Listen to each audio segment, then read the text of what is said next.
Well, it's good to be back. It feels like I've been gone for a while, but it's good to be back. And, before I went on vacation, though, I asked you guys the question, do you want to go fishing? I asked you to look inside your heart and into your mind and to ask yourself, are you fishing? Are you following?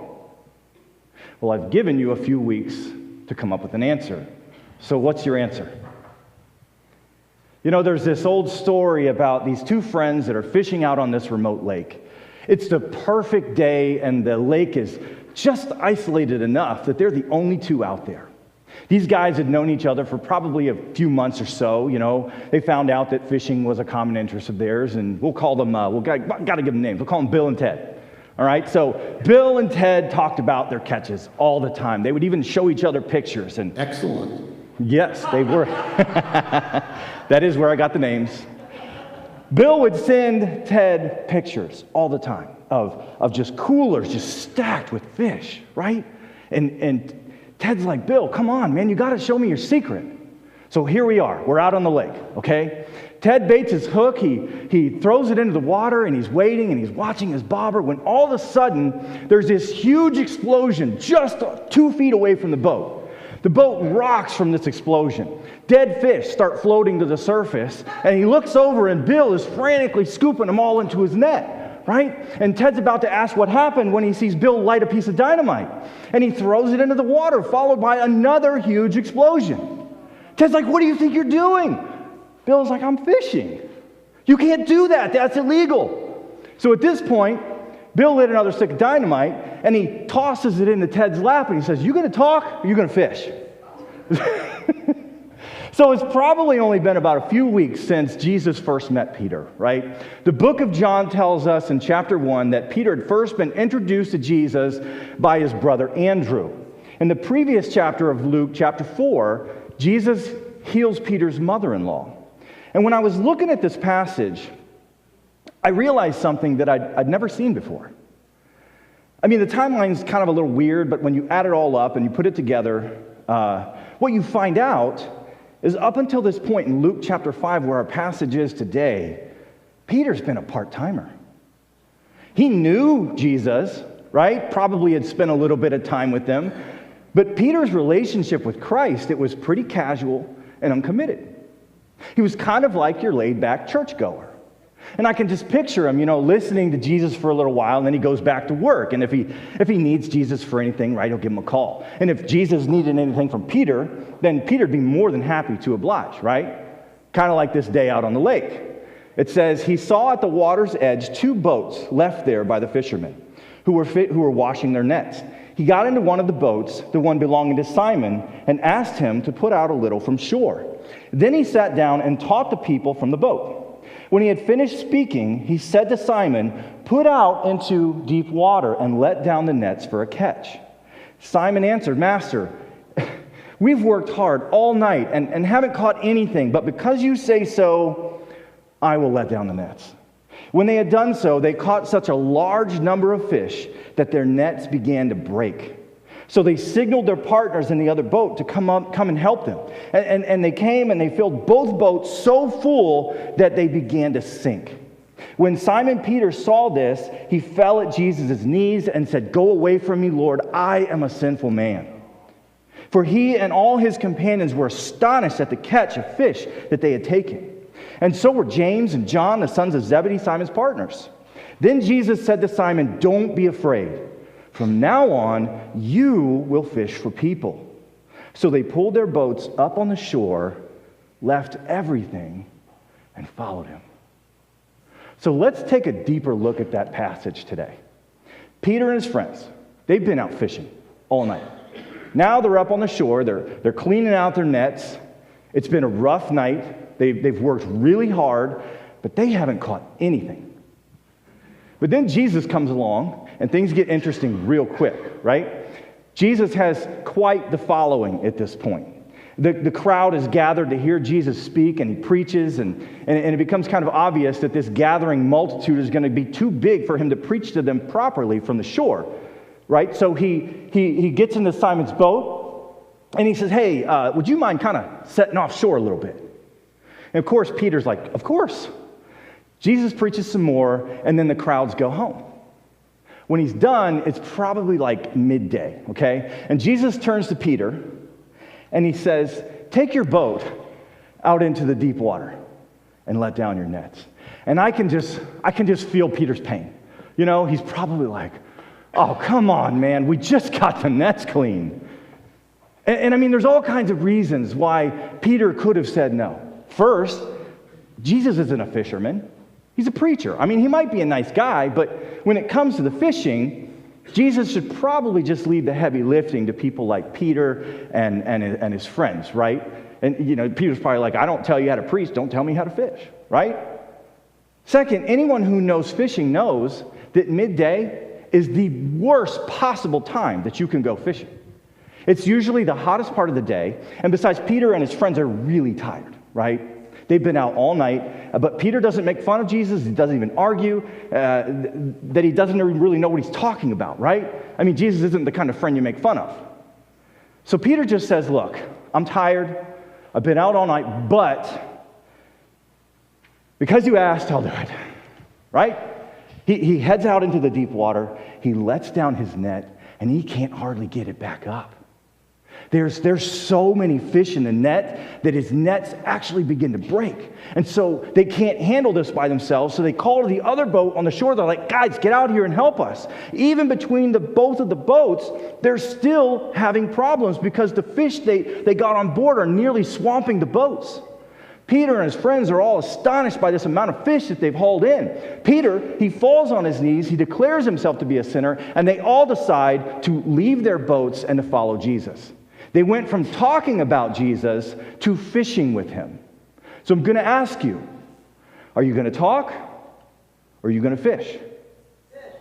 Yes. Essentially, that's the question Jesus put to Peter. He put it to Peter, Andrew, James, and John. Jesus knew how they viewed him, right? He knew that they kind of looked at him as like this kind of pleasant distraction. You know, they were kind of comfortable with him, right? You know, and they probably even spent a little time while they're washing their nets off talking about his teachings and everything and what they liked about him, right? But up until that day, it had all been what? Talk, yeah. And on this day, Jesus calls them to action. Jesus challenged them to a different kind of fishing than they'd ever done before, right? And when the day was done, they had to answer that question. Are you going to talk? Or are you going to fish? You know, over the past couple years here, I felt as if our nets haven't been as full as they should have been. You know, it's kind of like we got our pole out in the water, and we're just kind of sitting there and we're relaxing. I mean, I'm not saying that we should throw dynamite in the water. No, let's not do that. But baptisms and new people joining our church has been kind of struggling, right? Our offerings have been slowly going down. And realizing that, we made the decision to start programming here that will take us out into deeper waters so that we can let down our nets, right? I mean, look around you. This room, it looks like a castle. But why? Why does it look like a castle? Do most of you know why? Because we made an intentional decision to start a children's program here, to bring young people into our church. We intentionally set out for deeper water. And I'll be the first to admit, I did not know what to expect. But we have a couple new families coming to our church now because of that programming. Because we didn't argue when God said, hey, set out for deeper water. Think bigger. And we trusted that God would move those within the church to set up and help run and maintain that programming. And here we are. Guess what? Tonight is our final night of Kingdom Keepers. We're going to provide a space for young people to learn about God, and we're already beginning to actually make plans for next year, for 2026, for Jungle Journey programming, right? It's going to be awesome. And we also have this program called Move. Michelle mentioned in the announcements. Maybe some of you have missed some of the previous announcements. If that's the case, that's fine. Like she said, the next Move is on August 3rd at 5:30 to 7 p.m. The only requirement for you to come is to show up and play some games and fellowship. I'm not asking you to volunteer. I'm not asking you to run a game. I'm asking you to show up, support your church, fellowship with each other, act like you like each other, and maybe invite a friend, fish, right? Jesus said, for where your treasure is, there your heart will be also, Matthew 6:21. And those of you that have stepped up, you've proven that your heart is in growing the kingdom for Christ. And the focus of the church should always be fishing for people. A church exists to bring people to Jesus and to expose them to his love and to his mercy. Our Sunday night programming of Kingdom Keepers and Move and eventually Jungle Journey provide a very informal way for you to invite someone to church. And quite frankly, even the lessons at Kingdom Keepers that are designed for children, if you really listen, there's application for you as an adult. One of my favorite lessons that we did was the Shield of Faith. And I had to get permission from Mom, but because I was going to shoot her son with Nerf darts. And so I had him right here in the middle of the aisle, right where Jim's at, and he's sitting there, and I told him, you hold up this shield, right? And we're all talking about the armor of God and everything, and so that night it was a shield of faith. And so he's holding up this shield, and I'm sitting there shooting him. I've only got like 8 shots, okay? And I'm thinking, surely I'm going to be able to hit him, He's blocking everything with this shield. But then he got cute. And he thought, I don't really need that shield, so he starts doing this, and guess what happened, though? He got hit. I only had 2 shots left. I was like, oh, no. This is I'm making up as I'm going along, guys. This is not, but it was a great lesson because sometimes that's what we do in life, right? We think God gives us this armor, and we're like, I don't need all of it, right? And he decided he wasn't going to use it, got cute, got hit. And that's what happens. So anyway, I don't want to get way off track. So we have these new people coming to our Sunday night programming and to these different programs they're not like our Sunday morning formal service. It shows them that going to church isn't just about coming to church on Sunday morning, listening to a sermon, and then going home, right? But rather, it's about being part of something that's bigger than yourself. It's about being part of who and what God called us to be. And in this case today, we're talking about fishing for people.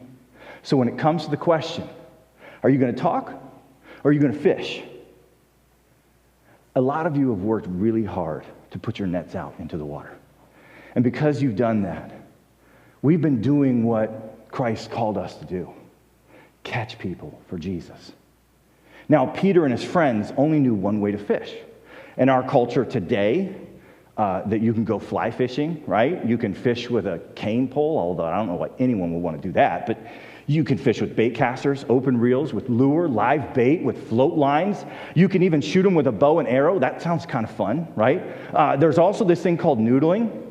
It's where these crazy people will they'll swim down into like about 5 or 6 feet of water, hold their breath, go down, stick their arm into a catfish hole, let the catfish swallow their entire arm, come back up, and bring up a catfish out of the water that's like 3 or 4 feet long. No thanks, right? But these guys, these men fish by setting out in their boats and putting their nets down into the water. They only knew one way to do it. And I only mention that because when we fish for Jesus, there's still really only one basic way we can do it. We got to talk to people, right? We expose them to Jesus and his church. Not the building. Not the building, to the church, to the people. Now, that doesn't mean that you can't get a little creative about the way you do it. I mean, like I said, look around you. This is a pretty creative way for people to come in and learn about Jesus. The problem for many Christians is that we can forget why we exist. I think many of us have forgotten. Listen, as important as worshiping on Sunday morning and going to Sunday school and Bible study, as important as that is, if we forget our primary objective, we can fail in what Jesus called us to do. Paul Harvey once noted that Christians too often forget that they are supposed to be fishers of men, not keepers of the aquarium. Not that keeping an aquarium is a bad idea. Listen, we went to the original Bass Pro Shops in Missouri. It was awesome. They had aquariums everywhere. All these fish everywhere. It was really, really cool. And you don't want the fish to die, right? But keeping the aquarium is secondary to catching the fish to begin with. That means that our primary objective is trying to win people to Jesus, to seriously commit ourselves to bringing people to Jesus, church, life groups, Bible study, whatever it is. Move, Kingdom Keepers, Jungle Journey. Otherwise, we're still just talking, not fishing. Now, does that mean if I haven't won anybody to Christ, or brought them to church or a Bible study, does that mean that I've failed? No. I mean, what if you invite and you talk and still you don't win anybody to Christ or get anybody to come to church? That does not mean you failed. Jesus didn't tell Peter to catch fish. No, he didn't say that. What did he say? He said, let down your nets. Jesus was asking Peter to go fishing with him. And then Jesus supplied the fish. Brianna and I, we love to fish together. That's kind of like our thing, right? But to be honest with you, when we go fishing, for me, it's really not about fishing. It's about spending time. And I don't know, but I would bet that it's the same for Brianna. Because most of the time, just like Peter, we don't catch anything. I've got this on video. So we're out fishing, and Brianna hadn't caught anything all day, and I'm on like my third fish, and you can hear her in the background because I've always got like a GoPro running or something. You can hear in the background, I just hooked this fish, and she goes, "Are you serious?"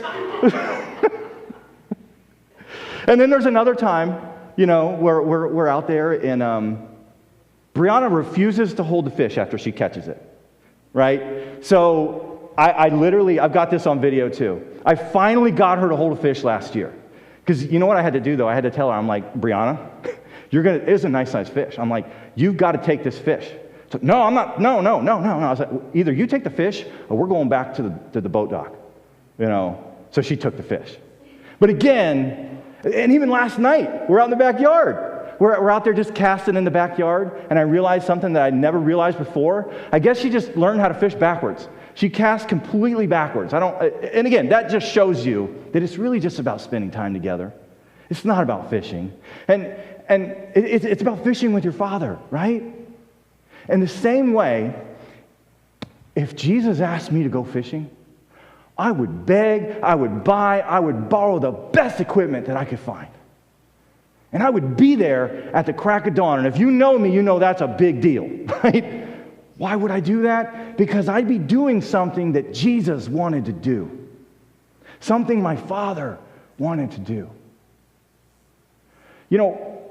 Jesus put it on Brianna's heart. I know I'm picking on Brianna today. Jesus put it on Brianna's heart this past summer to do a different kind of fishing. She invited a friend to go with us to CIY. Now, CIY stands for Christ in Youth, or for the adults, or I guess I'll just speak for myself, it stands for Collapsed in the Yard, all right? I'm kidding, sort of. No, I'm not kidding. but I'm definitely too old to do that again, all right? But Brianna invited a friend, and on the third night, they both went down to the front together. They decided that even though they're going to completely different colleges in completely different states, they're still going to be accountability partners to make sure that they're both following Jesus and pursuing him at every turn, and most importantly, introducing others to Jesus by continuing to fish beyond the water, right? But the thing I want you to see about introducing people to Jesus, inviting them to church or Bible study or life groups or move or whatever, Jesus is only concerned with obedience, not success. And I want you to think about this. When Peter put his net down into the deep part of the lake, he'd been fishing all night, right? He hadn't caught a thing. So naturally, when he's throwing his nets out, he's not expecting to catch anything now. But because Jesus asked him to, he cast his net out into the water. He was simply obeying Jesus. That's it. Now, there's a couple more things here that I think are worth mentioning this morning. The first thing is this. Something happened to Peter that changed him. There was something about this specific experience that turned him from being merely a casual acquaintance of Jesus to being an avid follower. So what was it? What was it that so dramatically altered his relationship with Jesus? The miracle. Let's think about it. Let's back up a little bit. Do you think it was when Andrew first introduced Peter to Jesus? You think that might have been it? I mean, it was kind of a significant event, right? No? I see you shaking your head. No. No, I agree. What about when Peter let Jesus preach out of the boat? Think maybe? No? Still shaking your head? No. Okay, yeah, I agree. It's a nice thing to do. It's what one friend would do for another. But what changed Peter's life was when he decided to obey Jesus. That's it. It was when he knew what Jesus wanted him to do, and he did it. Granted, he did it unwillingly. It didn't make any sense. As a matter of fact, it defied all common sense. You can almost hear him sigh as he says, "Whatever, Jesus, I'm only doing this because you're asking." You know, there's an old hymn. It goes like this: trust and obey, for there's no other way to be happy in Jesus than to trust and obey. Peter obeyed. It didn't make any sense, but he obeyed anyway, and Jesus rewarded him big time, right? And this became the first of many experiences that Peter had with Jesus. But something even more significant happened that day. Something more significant than Peter obeying Jesus and catching a boatload of fish, right? This is the moment where Peter goes from a fan to a follower. Something so significant that it even caught the attention of all of his friends. Peter, he changed how he thought about himself. Yeah. You see, up until this time, having a net full of fish, that was Peter's life goal, okay? It was how he measured happiness. It was how he knew he was successful. His whole life was centered around his boat and his time out on the water. But now, he's got this net full of fish, and then he realizes something. He realizes, this isn't what's going to make me happy. I mean, think about this, guys. Peter and his friends pull in the biggest haul of fish they've ever had in their whole lives, and instead of celebrating his biggest life achievement up to this point, instead, Peter, he falls to his knees in front of Jesus, and then he leaves his nets to follow Jesus forever. Why? Because it was at that moment he realized how empty his life had been. He declared himself to be a sinner because he realizes how wasted his life has been. And he realized how empty it would be without Jesus. And you know, we can all, including myself, get off track from time to time. You know, God gives us this purpose, right? But we start going our own way, maybe even thinking that we got a better way. We could do it this way and it's going to work. And when we do that, life can start to seem empty. And so that might be where you are today. You got a decision to make. Peter decided at that moment that he can't live without Jesus in his life. He decided that his life would lack meaning if Jesus weren't at the center of everything he did. He decided to go beyond just a casual relationship with Christ to a life-consuming one. All because he made one crucial decision. So, the question that I have for you this morning: what have you decided? You know, many of you have already decided to make it your goal to fish for people. And many of you have already decided that you're going to do whatever you can to create an atmosphere here where people will feel welcome. And I commend you and I thank you for that support. And the Lord sees that as well. But some of you haven't decided to go fishing yet. Some of you love Jesus, but you haven't decided to go fishing yet. Just like Peter, you can change your life by one decision. Obey Jesus. Whatever he's asking you to do, obey. Go out into the deep water. Let down your net and talk to someone about your Lord. Then see what God does in your life. So let me ask you one more time. Are you going to talk? Or are you going to fish? You know, I realize that today was kind of mostly about where we're at in our walk with the Lord. But if you're here today and you're not walking with the Lord yet, you're part of that multitude that's just kind of waiting for Jesus to preach and speak. But you're ready to take that next step. You're ready to get into the boat with him and go fishing. We can make that happen today. If you are interested in learning what a relationship with Jesus looks like, what it looks like to go fishing with him, it's amazing. I would be glad to show you today through the act of baptism. Would you stand with me as we close in prayer?